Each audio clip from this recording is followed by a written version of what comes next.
P2P 법제화에 대한 기대가 어느 때보다 컸지만 해당 법안은 임시국회 마지막 날인 오늘도 국회의 파행으로 본회의에 오르지도 못했습니다. 현재까지 진행 사항 알아봤습니다.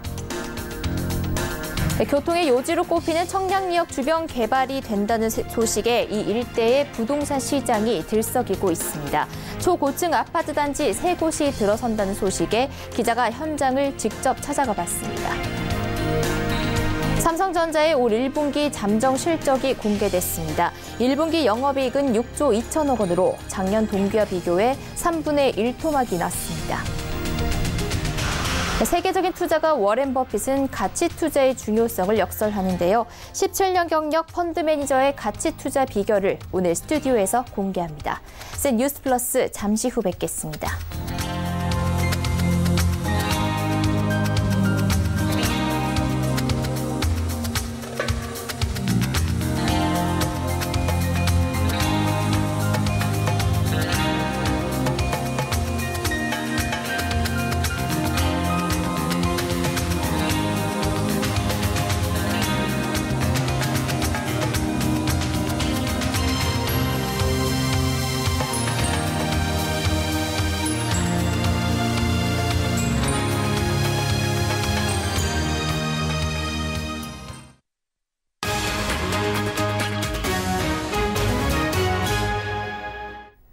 시청자 여러분 안녕하십니까? 센 뉴스 플러스 양한나입니다. 오늘이 임시국회 마지막 날이었죠. P2P 업계는 정무위원회 1호 법안으로 P2P 법제화가 논의될 것을 기대했습니다. 그런데 계속되는 국회 파행으로 인해 본회의 상정은커녕 법안 심사 소위에서 진척을 보지 못하고 있습니다. 이하라 기자입니다. 국가보훈처장 문제로 인한 여야 갈등으로 국회 정무위원회 일정이 파행을 겪으면서 P2P 법안 추진은 정무위 법안 심사 소위 테이블에도 올라가지 못했습니다. 금융위원회의 P2P 법제화 약속이 또 기약 없이 미뤄진 겁니다. P2P 금융은 전통적 금융에 비해서는 아직은 시장 규모가 작습니다. 그렇지만 금융시장에 주는 의미는 결코 작지 않습니다. 규모에 걸맞는 법제도가 필요한 시점입니다. 금융감독원도 안정적인 투자자 보호를 위해 P2P 금융의 제도화를 강조한 바 있습니다. 단기간 내 급성장하고 있는 P2P 대출 시장에 대한 명확한 법적 근거를 마련함으로써 금융산업으로 건전하게 발전할 수 있는 토대를 구축하겠습니다. 금융당국이 아무리 금융 8법 중 1호 법안으로 P2P 법제화를 강조하고 있다고 해도 국회 파행의 벽을 넘어서지 못한 겁니다. P2P 업계 관계자는 작년엔 인터넷은행법에 밀리더니 이제는 국회 파행을 걱정해야 하는 지경에 이르렀다며 언제 법제화가 될지 이제는 예측조차 어렵다고 답답함을 토로했습니다. 현재 P2P 누적 대출액은 5조 원에 육박합니다. 규모는 커졌는데 관련 제도와 법이 제대로 갖춰져 있지 않다 보니 소비자 피해는 늘고 있습니다. 금융감독원에 따르면 P2P 업체의 범죄 행위로 인한 피해 금액만 작년 말 기준 최소 750억 원으로 집계됐습니다. 법제화가 안 되면 지금 이제 가이드라인으로만 투자자 보호라든지 이런 부분이 규율이 되는데 아시다시피 가이드라인은 법적인 효력이 없습니다. 서울경제TV 이하라입니다. 교통 요지로 꼽히는 청량리역 주변 역세권 개발이 본격 시작되면서 이 일대 부동산 시장이 들썩이고 있습니다. 특히 초고층 아파트 단지 3곳이 들어설 예정이라 기대감이 큰 상황입니다. 유민호 기자가 현장을 둘러봤습니다. 서울 동대문구 청량리역 일대. 오전부터 역과 버스 환승센터를 이용하려는 시민들로 붐빕니다. 청량리는 서울 동북권과 종로 동대문 등 도심을 잇는 교통요지지만 집창촌과 낙후된 이미지 탓에 수요자들의 주목을 받지 못했던 곳입니다. 최근 청량리역 주변 역세권 개발 사업이 본격 궤도에 오르면서 주변 부동산 시장이 들썩이는 중입니다. 특히 최고 65층에 달하는 초고층 아파트 단지 3곳이 분양을 시작하면서 기대감이 커지는 상황. 과거 이곳 일대는 집창촌 등 유흥업소가 밀집해 있던 지역입니다. 현재는 전면 철거가 완료됐고 초고층 아파트가 들어설 예정입니다. 지난주 분양한 청량리역 효성 해링턴 플레이스는 평균 31대 1의 높은 1순위 청약 경쟁률을 기록했습니다. 최고 경쟁률도 104대 1에 달했습니다. 한양도 오늘 청량리역 한양수자인 1구의 모델하우스를 열고 두 번째 주자로 나섰습니다. 최고 59층 높이로 들어서는데 총 1,120가구가 일반 분양 물량입니다. 청량리 역세권 개발이 본격화되면서 많은 고객님들이 관심을 갖고 있는데요. 특히 저희뿐만이 아니라 주변의 롯데, 효성 등이 초고층으로 11개 동이 들어오면서 분양 현장을 찾은 방문객들도 역세권 입지에 대한 기대감을 드러냈습니다. 굉장히 많죠. 입지야 뭐 여기 교통의 요충지가 될 거라고 다들 많이들 알고 계셔가지고 그런지 저도 되게 좋아 보여요. 역과 가장 가까운 곳에 들어설 청량리역 롯데캐슬 스카이 L65도 이달 분양을 목표로 막판 일정을 조율 중입니다. 최근 인천 검단 신도시 등 수도권 외곽은 청약시장에서 외면받고 있는 상황. 반면 입지가 좋고 개발 호재가 있는 지역은 모델하우스를 찾는 사람들의 발길이 꾸준히 이어지고 있습니다. 서울경제TV 유민호입니다. 삼성전자의 1분기 잠정 실적이 공개됐습니다. 1분기 영업이익은 6조 2천억 원으로 작년 동기와 비교해 3분의 1 토막이 났습니다. 전문가들은 하반기 반등을 기대해 볼 수 있다고 전망하는데요. 이보경 기자가 보도합니다. 삼성전자의 올해 1분기 영업이익은 6조 2천억 원. 10개 분기 만의 최저치로 지난해 1분기와 비교하면 3분의 1 수준이고 전분기와 비교해도 반토막에 가까운 실적입니다. 매출 역시 52조 원으로 8개 분기 만의 최저치입니다. 삼성전자가 이미 지난달 실적 쇼크를 공시해 시장에 충격을 줄였지만 앞서 시장에서 전망했던 1분기 실적 컨센서스가 7조 1천억 원인 것과 비교해도 한참 못 미치는 수준입니다. 이 같은 실적 쇼크는 디스플레이와 메모리 반도체 시장의 가격 하락과 수요 감소가 동시에 이뤄지고 있는 탓입니다. 아직 부문별 실적이 발표되진 않았지만 증권업계에서는 디스플레이가 올 1분기 6에서 7천억 원대의 적자를 기록할 것으로 관측하고 있습니다. 디스플레이 부문은 아이폰 XS 판매 부진과 중국발 LCD 공급 과잉으로 타격을 입었습니다. 더 큰 문제는 반도체입니다. 반도체 초호황이 꺾이면서 1분기 반도체 부문의 영업이익은 최고점 대비 70%가량 줄어든 4조 2천억 원대를 기록한 것으로 분석됩니다. 증권업계는 삼성전자의 실적이 2분기 바닥을 찍은 뒤 3분기 반등할 수 있을 것으로 기대하고 있습니다.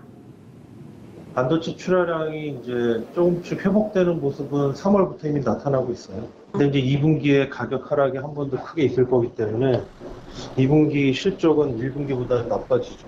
실적은 3분기가부터 좋아질 것 같고. 한편 LG전자는 공기청정기와 의류관리기 등 가전 부문의 선전으로 올 1분기 영업이익이 8,996억 원을 기록했습니다.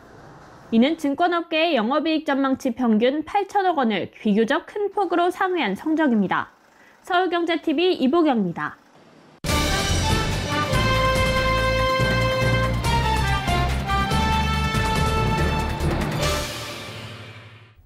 현존하는 최고의 투자가라고 불리는 세계적인 투자가 워렌 버핏은 가치 투자의 중요성을 역설합니다.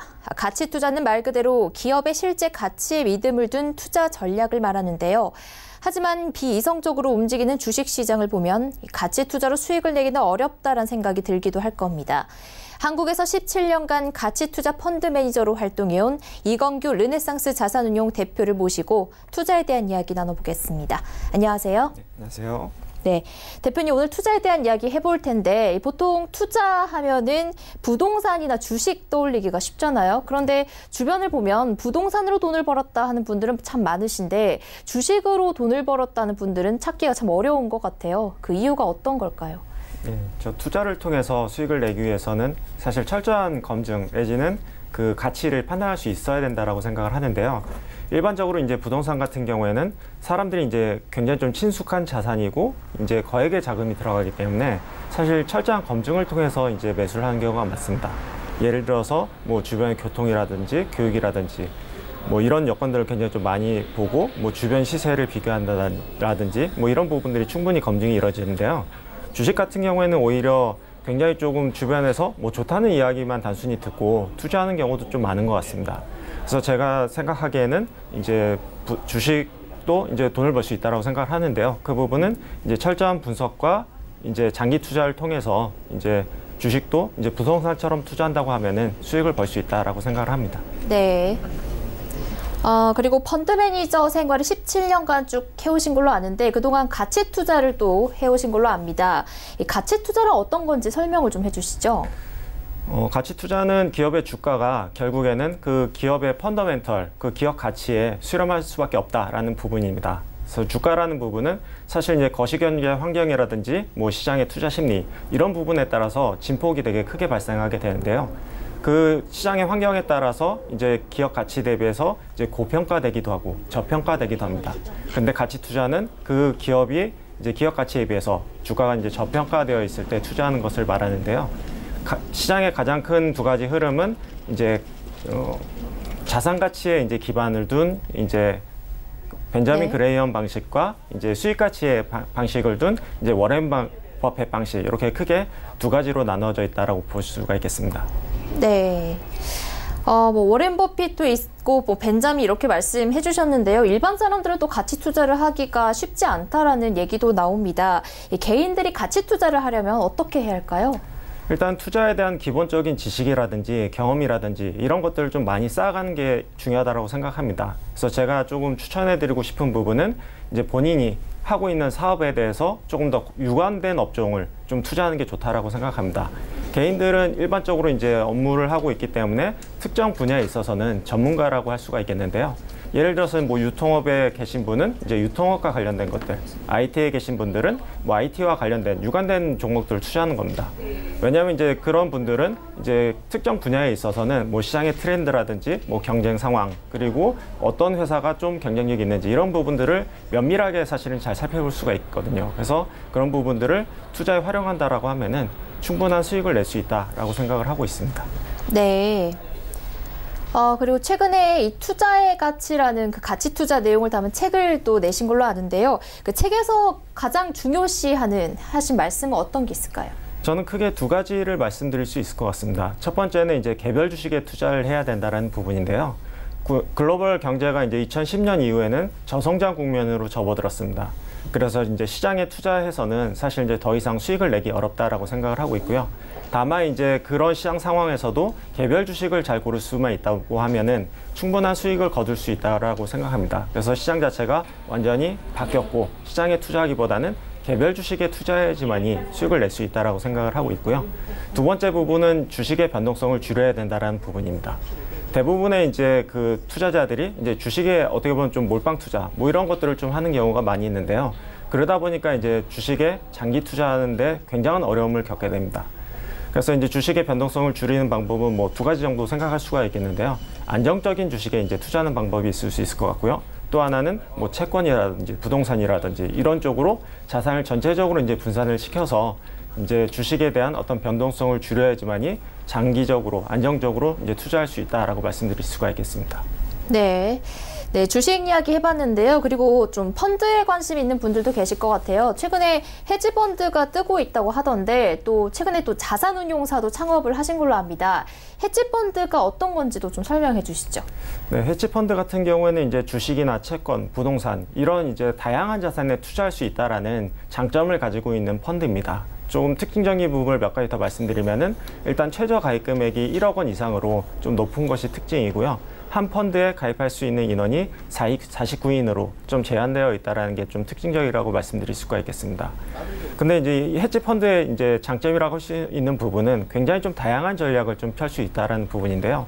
뭐 예를 들어서 뭐 주식에만 투자하는 게 아니라 뭐 주식과 채권, 부동산, 뭐 해외, 인프라 뭐 이런 부분에 대해서 다양한 이제 투자 자산을 가져갈 수가 있기 때문에 기존의 어떤 공모 펀드가 갖고 있었던 단점, 예를 들어서 뭐 주식형 펀드 같은 경우에는 항상 주식을 100% 채워서 간다든지 뭐 이런 부분이 있었지만 헤지 펀드 같은 경우에는 주식이 충분히 매력적이지 않다라고 생각했을 때는 주식의 비중을 줄이고 뭐 채권의 비중을 늘린다든지 이런 식으로 이제 탄력적인 대응이 가능합니다. 그래서 이제 헤지 펀드는 이런 장점을 갖고 이제 다양한 전략을 갖고 있다라고 말씀드릴 수가 있겠습니다. 네. 헤지펀드 저도 이야기는 많이 들었지만 아주 멀게만 느껴져 왔거든요. 개인 투자자들이 헤지펀드를 고른다면 어떤 부분들을 살펴봐야 하는지도 알려주시죠. 일단은 뭐 대형 펀드보다는 저는 이제 중소형 알짜 펀드에 좀 가입하시라고 이제 추천을 드리고 싶습니다. 왜냐하면은 최근 이제 2, 3년간에 이제 가치주 펀드들이 사실 수익률이 좀 안 좋아졌던 기조에는 이제 사이즈가 너무 커지면서 이제 불필요하게 약간 중대형주 실어야 된다라든지 기존의 어떤 전략과는 좀 다른 그런 주식들을 좀 사게 되었던 그런 부분들이 좀 있는 것 같습니다. 그래서 오히려 좀 더 중소형주 그리고 조금 더 가치적인 부분을 충분하게 실을 수 있는 펀드에 가입하는 것이 오히려 수익을 더 큰 수익을 낼 수 있고 안정적인 수익을 낼 수 있다라고 생각을 합니다. 네, 가치 투자 전략에 대해 이건규 르네상스 자산운용 대표와 말씀 나눠봤습니다. 감사합니다. 네, 감사합니다.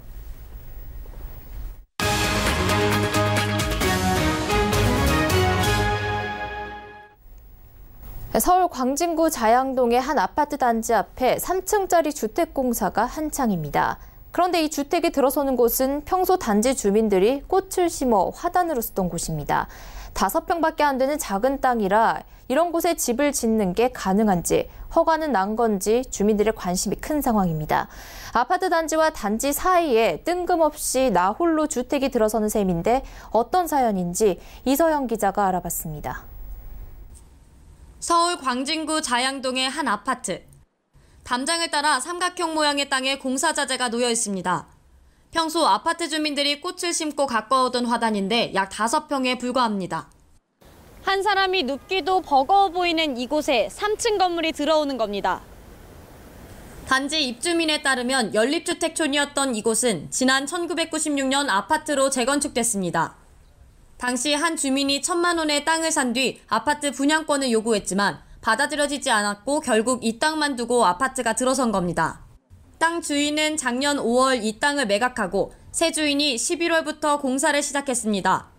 이 단지 주민들은 최근에야 아파트 앞에 초미니 주택이 들어선다는 소식을 듣고 당황해하고 있습니다.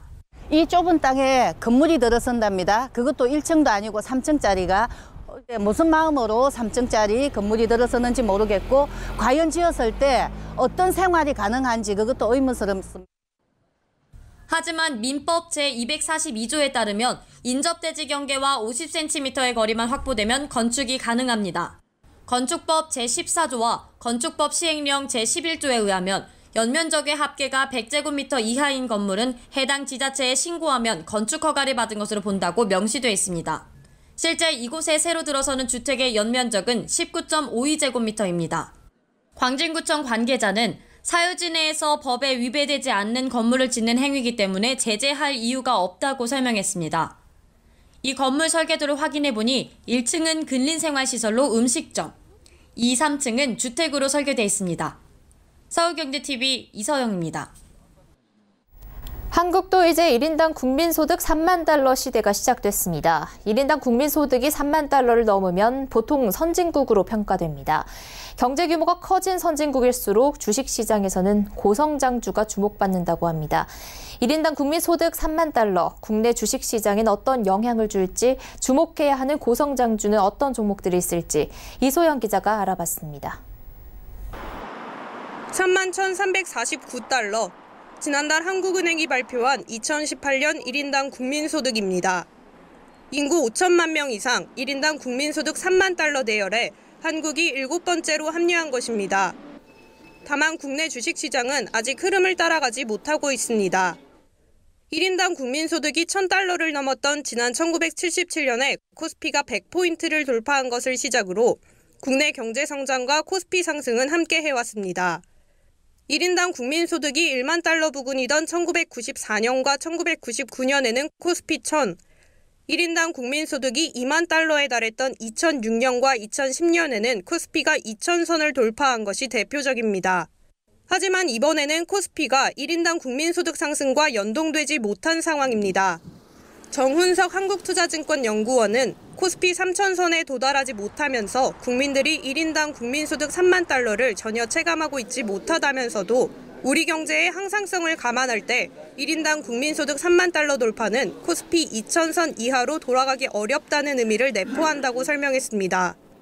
1인당 국민소득 3만 달러 돌파로 선진국 대열에 합류한 한국 경제. 이제는 고성장주에 주목해야 한다고 증권업계는 말합니다. 경제 규모가 커질수록 성장률은 낮아지기 때문에 과거에 비해 고성장 기업이 줄어들 수밖에 없기 때문입니다. 고성장주 프리미엄을 강조한 한국투자증권은 보고서를 통해 정다운, P&T, 서진시스템, 푸드나무 등이 최근 3년 연속 30% 이상 매출이 증가했다며 이들 기업들은 올해도 30% 매출 성장이 가능할 것이라고 전망했습니다. 서울경제TV 이소연입니다. 미세먼지 등 대기오염이 화두로 떠오르면서 수소차에 대한 관심이 높아지고 있죠. 정부가 나서 수소사회를 위한 청사진을 내놓으며 수소차 육성에 팔을 걷어붙였는데요. 아직은 인프라 확충 등 풀어야 할 숙제가 만만치 않지만 결국은 수소차 시대가 전개된다고 전문가들은 입을 모으고 있습니다. 김혜영 기자입니다. 정부는 기존의 석탄과 석유에 의존했던 에너지원을 수소로 바꿔 새로운 성장 동력으로 키우겠다는 전략을 세웠습니다. 그 시발점엔 수소차가 있습니다. 주요국의 그 환경 규제가 2021년부터 강화될 것이기 때문에 2025년을 기점으로 해서는 연 약 수십만 대 수소차가 전 세계적으로 팔릴 것입니다. 그리고 약 2030년에 가서는 150만 대 내지 200만 대 정도의 전 세계적인 수소차 수요가 있을 것으로 예상을 합니다. 그러나 아직 풀어야 할 과제도 만만치 않습니다.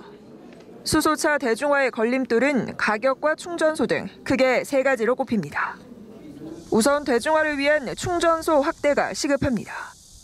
정부가 규제 샌드박스를 시행하며 수소 충전소 보급에 적극 나서고 있지만 당장 충전소는 14곳에 불과합니다. 수소차가 잘 팔려 다양한 종류가 출시되려면 규모의 경제가 시작돼야 하고 이를 위해선 인프라 마련이 가장 중요하다는 겁니다. 또 어느 정도 대중화가 시작된 전기차에 비해 높은 가격도 문제입니다. 정부의 보조금이 있긴 하지만 현재 7천만 원대 수준인 가격은 소비자들의 선택을 받기에는 부담이 큰 편입니다. 연료전지의 극복 과제는 누가 뭐래도 차량 가격인데 하여튼 연료전지는 차량 가격을 어떻게 저감시키느냐에 따라서 모든 것들이 결정된다고 보시면 좋겠습니다. 당장 해결하기 어려운 인프라와 가격 문제가 있는 만큼 완성차 업체는 한동안 전기차와 수소차, 투트랙 전략을 취해야 한다는 조언도 나옵니다. 궁극의 친환경차는 결국 수소차지만 시장성이 확보될 때까지는 전기차를 교량 삼아야 한다는 겁니다. 또한 세계 최초의 상용화라는 타이틀을 현대차가 거머쥐고 있긴 하지만 중국과 독일 등이 수소차 시장에 본격 진입한 만큼 보다 적극적인 R&D를 통해 격차를 벌려야 한다는 게 전문가들의 조언입니다. 서울경제TV 김혜영입니다. 5G 일반 개통 첫날부터 이통사들의 가입자 유치 경쟁이 치열해지고 있습니다. LG U+가 갤럭시 S10 5G의 공시지원금 경쟁사 대비 최대 3배로 내놓는다고 홍보하자 SK텔레콤이 공시지원금을 대폭 올리며 맞불을 놨습니다. SK텔레콤은 오늘 오후부터 해당 기종의 공시지원금을 요금제별로 최소 32만 원에서 최대 54만 6천 원으로 높였습니다. 앞서 오늘 오전 발표한 공시지원금은 최소 13만 원대에서 최대 22만 원이었는데 반나절 만에 2배 이상으로 올린 겁니다. LG U+는 이날 오전 통신 3사 중 가장 많은 공시지원금을 제공한다며 최소 30만 8천 원에서 최대 47만 5천 원을 지원한다고 밝힌 바 있습니다. 한편 KT는 요금제별 최소 10만 9천 원에서 최대 21만 5천 원의 공시지원금을 책정해 유지하고 있습니다. 국토교통부는 서울에서 열린 한국-몰타 항공회담에서 양국 간 여객기 운항 횟수를 3회로 설정하기로 합의했다고 밝혔습니다. 이에 따라 국적항공사가 운수권을 신청하면 몰타행 직항편이 주 3회까지 신설될 수 있게 됐습니다. 지중해에 있는 작은 섬나라 몰타는 나라 전체가 유네스코 지정 세계문화유산일 정도로 아름다운 자연 환경으로 유명합니다. 국내에도 신혼여행지나 휴양지로 알려지면서 매년 항공 수요가 15%가량 급증하고 있습니다. 현재 국적항공사 중 취항을 준비하는 곳은 없지만 국내 수요 증가와 몰타행 직항편이 없는 동북아 국가의 수요를 고려하면 몰타 운수권 확보는 동북아와 몰타 항공시장 선점의 기회가 될 것으로 기대됩니다. 국토부 관계자는 이번 항공회담 타결로 몰타를 찾는 국민의 편익이 증가할 것으로 기대한다며 국적항공사가 운수권을 이용해 취항하면 동부가 항공 수요를 흡수해 새로운 기회가 될 수 있을 것이라고 말했습니다. 삼성전자와 삼성물산, 삼성생명, 삼성화재는 강원도 지역 산불로 피해를 입은 주민들을 위해 성금 20억 원을 모아 전달할 계획이라고 밝혔습니다. 이와 함께 구호 키트 500세트를 이미 지원했으며 필요한 수량을 파악해 추가로 지원할 예정입니다. 또 피해 지역의 신속한 복구를 위해 임직원 봉사단을 현장에 파견하고 의료진을 보내 주민들의 건강을 살필 계획입니다. 이외에도 전자제품 무상 점검 서비스를 제공하고 주민대피소에 전자제품을 무상으로 공급할 것이라고 밝혔습니다. 센 뉴스 플러스 여기까지입니다. 시청해주신 여러분 고맙습니다.